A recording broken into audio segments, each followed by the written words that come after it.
In today's video, I'm going to teach you how to customize brand colors in your ActiveCampaign message campaign workflow template.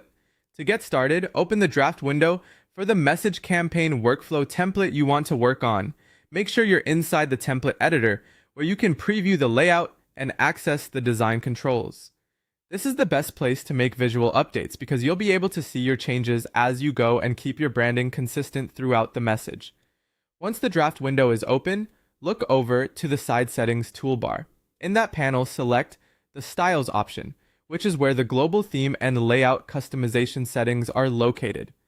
This area controls the overall appearance of your template, so it's especially useful when you want to make broad design updates without editing each section one at a time.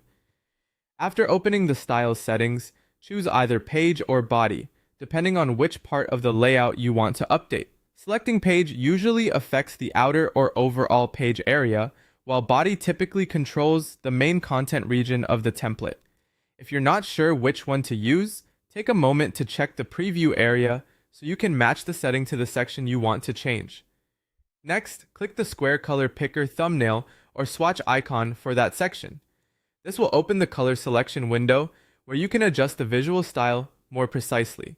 In most cases, this pop-up includes both a color spectrum or palette and a field for entering a hex color code.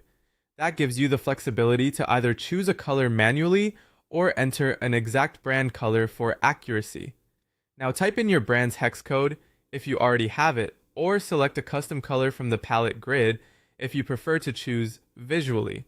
Using a hex code is usually the best option when you want exact brand consistency, especially if the same color is being used across emails, landing pages, and other marketing assets.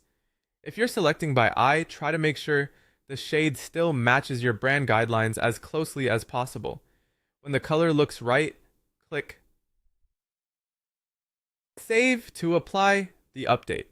After saving, it's a good idea to briefly review the template preview to confirm the color appears